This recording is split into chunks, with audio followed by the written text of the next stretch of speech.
Du Trizac. Peu importe la manière qu'il choisit de s'exprimer, ses opinions sont toujours aussi saisissantes. Bon, là, c'est un problème que je vis, mais je suis pas le seul à le vivre. Je vais le lire tout de suite. Là, je peux trouver le sacramouille de message. J'ai Georges qui m'a écrit « Bonjour Benoît, à propos de ton problème de moteur avec le... J'ai un Hyundai, un vieux Hyundai 2017, un Tucson gris, ordinaire, bien correct, pas payé cher, tout est beau, tout est correct, fonctionnel, 96 000 km. Puis on se dit, on va le garder une autre année. Puis d'année en année, on va le garder parce qu'il va bien. Puis il n'y a pas de course aux voisins gonflables. Là, en fin de semaine, je me ramasse sur la 30 et j'allais à 100. Je suivais la circulation. Et tout à coup, le moteur tombe à 30, 40 km/h, je sors et je me rends chez nous. Et là, le check engine allume et depuis, il allume. On l'envoie chez le mécanicien qui dit « Envoyez ça chez Hyundai ». Georges m'écrit, il dit « Fin juillet dernier, le moteur de mon Elantra GT 2018 a sauté. Un problème bien connu par Hyundai. Peut-être la même chose que le tien, que le mien, que c'est un Tucson, ouais. Hyundai a changé mon moteur gratuitement et même avec le sourire. C'est Hyundai Canada qui paye. » Et là, j'ai Jean-Philippe qui me dit « Ton père aussi? Il y avait quoi comme modèle? » Une Elantra aussi. Le moteur a sauté. Est-ce ils ont changé de moteur? Hyundai a changé de moteur.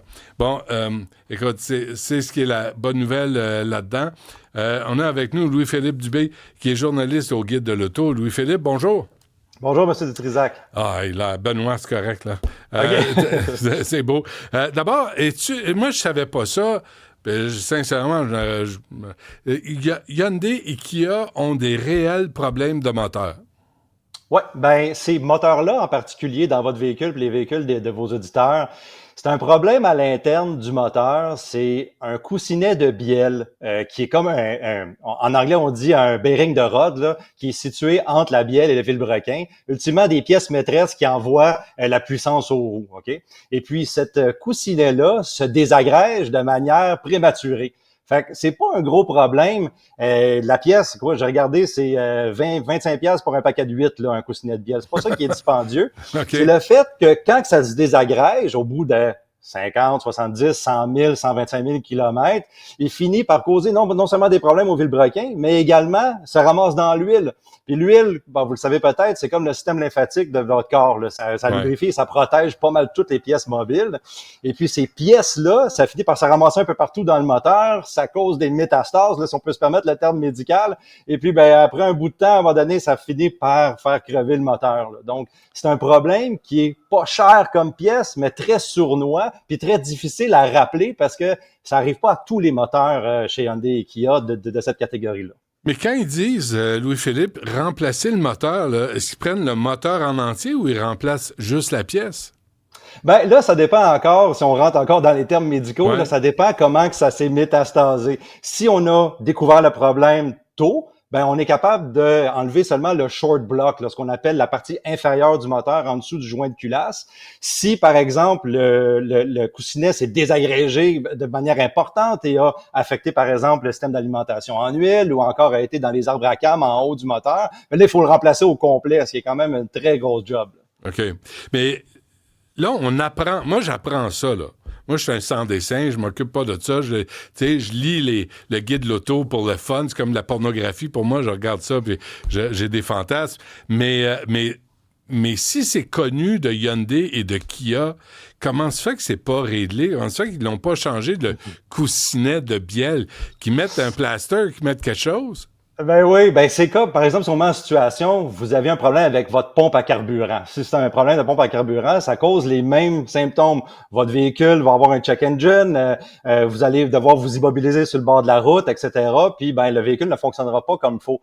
Si c'est un problème de pompe comme ça, ben, on est capable de ramener le véhicule chez le concessionnaire. La pompe, c'est quelques dizaines de dollars. Ça prend peut-être 2 heures hommes à remplacer. Hyundai et Kia vont les remplacer dans tous les véhicules qui sont affectés, puis vont blâmer le fabricant de la pompe ultimement, puis ça va être réglé. Le problème avec le coussinet de bielle, c'est sa localisation, c'est où est-ce qu'il est dans le moteur, puis le fait que pas tous les moteurs sont affectés. Donc, si on décide à par exemple, changer tous les short blocks ou tous les moteurs, c'est des millions de moteurs sur un niveau global, là, que les véhicules ont les Tucson, Sonata, etc., mais partout dans le monde. Donc, c'est comme touché, c'est un tas de, tu sais, pour Hyundai puis Kia de pouvoir faire ça. Donc, on a fait des rappels sélectifs sur certaines plaintes, certains propriétaires, etc., qui sont venus, là, je pense en 2021, il y en a un qui a été fait sur certains véhicules.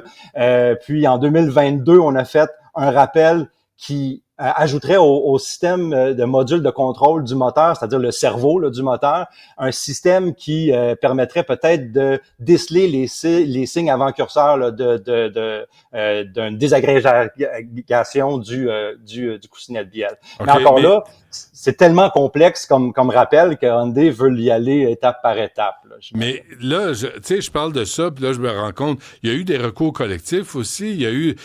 comment se fait que, tu sais... Kia, Hyundai, comment ça qu'ils ne disent pas là, à l'achat des véhicules, ils vont bien, ça va bien, il y a ce problème-là, mais si ça arrive, on va le régler. Comment ça fait qu'ils ne sont pas tenus d'avertir les consommateurs? Ben, j'ose espérer que les nouveaux moteurs qui sortent viennent avec des pièces qui sont réparées. Là, ça, c'est une chose qui est très importante. Mais à part ça, les véhicules usagés comme le vôtre, c'est sûr que certains sont affectés, certains ne le sont pas. Les rappels, ils ont été publiés par Transport Canada. Est-ce que le constructeur a l'obligation de rappeler absolument tous les véhicules? Non. Si c'était un problème, par exemple, de sécurité grave, un coussin gonflable ou une ceinture de sécurité, là, ça serait plus grave parce que ça cause des morts. Oui, c'est encore un problème de sécurité, on va se le dire. Être obligé de s'immobiliser sur le bord de l'autoroute de manière soudaine, c'est un problème de sécurité, mais pas aussi grave. Donc, il y a tout ça. Vous avez dit les recours collectifs, ben, ça a été publié. Il y a quelques firmes qui ont participé, mais c'est des modèles sélectionnés. Hein. On parle du Tucson, je pense que j'ai vu 2014, 2015 et 2019, pas le 2017. Donc, tu sais, c'est comme un peu sélectif parce que être capable de remplacer tous les moteurs, ça causerait des problèmes non seulement financiers à ces deux marques-là, mais également d'approvisionnement. Faut envoyer les moteurs dans les concessions, faut récupérer les moteurs usagés, etc. Donc, on y va pas là d'obligation trop forte. On essaie de remplacer ceux qui se plaignent. OK, donc ils attendent que ça pète. Puis là, ils réparent, puis en général, ils font pas de chichi, ce que je comprends, mais il faut encore une fois que le consommateur soit informé de ça. Là. Si ça arrive, on va s'en occuper. Mais je la vois pas, cette campagne de publicité-là, moi. Ouais, c'est ça. C'est jamais du bon PR pour les constructeurs de faire des campagnes de rappel. Par contre, c'est essentiel. Nous autres, au Guide de l'auto, on prend ça à cœur parce que c'est sûr que les consommateurs veulent le savoir s'il y a un problème sur le véhicule et c'est la responsabilité des gens d'aller faire leur rappel. Qu'est-ce que j'ai vu dans le rappel là, de 2021, c'est que certains véhicules, ils vont vérifier, voir s'il y a, par exemple, des métaux anormaux dans l'huile, par exemple, qui sont pas supposés de se trouver là. Mais là, ça, c'est un signe avant-curseur là, de ce coussinet-là qui se désagrège. Okay. C'est tout est dans l'intérêt de Hyundai aussi de déceler ce problème-là de manière hâtive, parce que justement, s'ils ne décèlent pas de manière hâtive, ça va devenir un problème généralisé, comme un cancer là, qu'on mentionnait tantôt à travers le moteur. Puis là, on peut peut-être se sauver à remplacer seulement la moitié du moteur et pas tout le moteur. Là. D'ailleurs, c'est ce qu'on appelait les vieilles voitures à l'époque, hein, un cancer.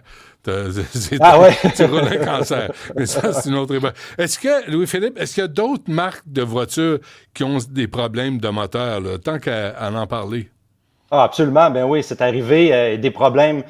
Par exemple, un des gros problèmes, c'est pas nécessairement dans le moteur, mais des gros problèmes avec Toyota, là, puis les moteurs hybrides, c'est le cable gate là, qu'on appelait, qui était simplement des câbles électriques qui reliaient les systèmes hybrides, la batterie, tout ça qui corrodait. Et puis ça cause un problème moteur, sauf que c'est pas à l'intérieur du moteur. Et ça a été très long à remplacer, très long à réagir, parce que justement, c'est des pièces dispendieuses. Il y avait tellement de véhicules affectés.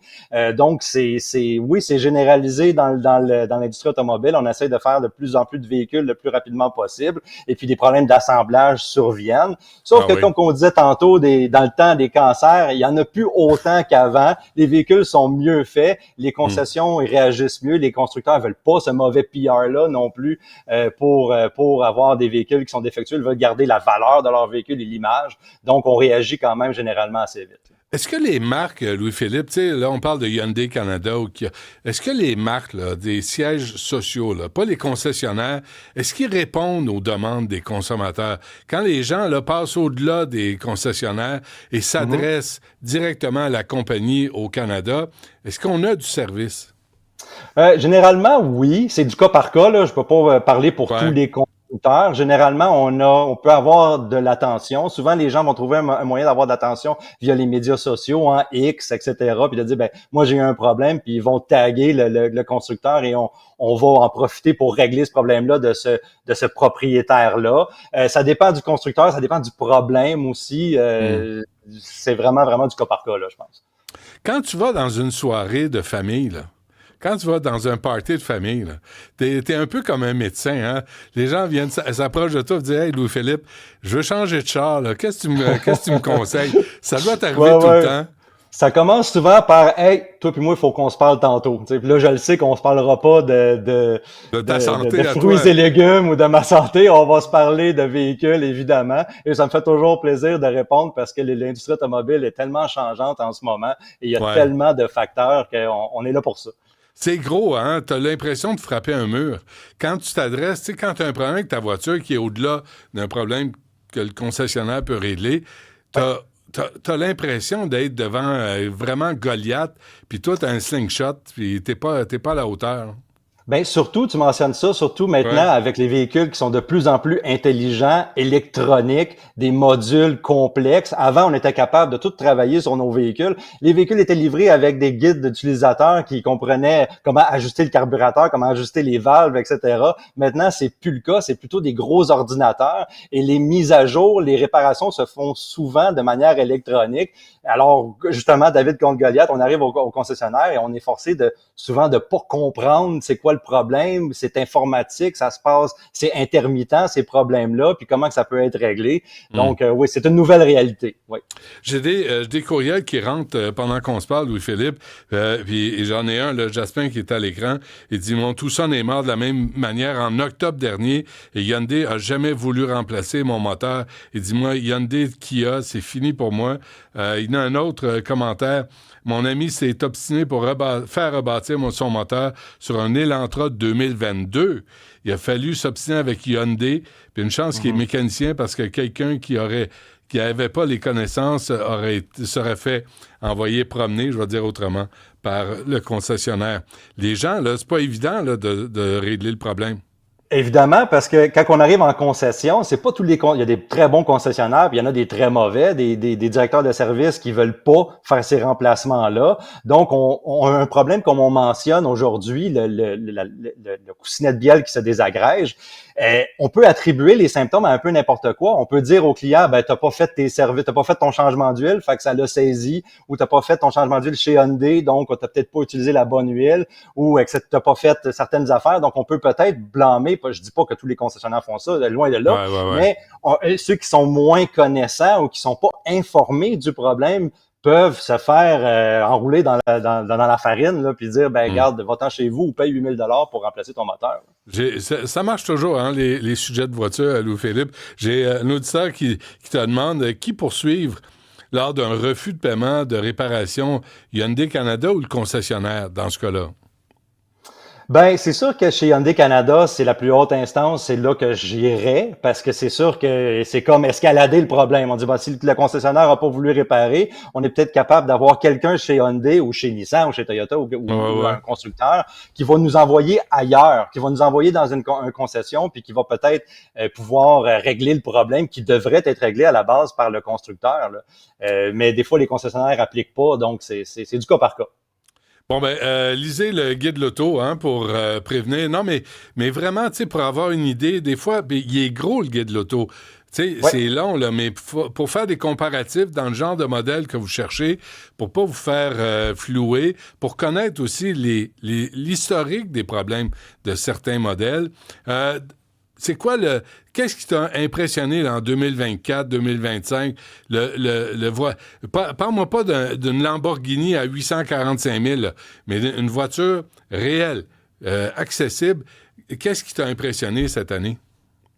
Ben, qu'est-ce qui m'impressionne en ce moment, c'est la capacité des constructeurs de s'adapter. Hein. On fabrique, comme là, vous avez montré la couverture du guide de l'auto. Il y a une BMW sur la couverture. Cette nouvelle BMW-là, c'est plus que le modèle en tant que tel, c'est une plateforme. Et la plateforme est capable d'accommoder des moteurs électriques, à essence et hybride. Donc, on a de plus en plus de choix. On fait pas juste des véhicules électriques ou des véhicules thermiques. On est capable de multiplier les technologies sur une plateforme. On a fait ça également chez Stellantis avec la nouvelle Charger, qui est la Charger Daytona, par exemple, qui est la électrique. Ben, il y a également des véhicules, des modèles à essence, des modèles hybrides qui vont arriver.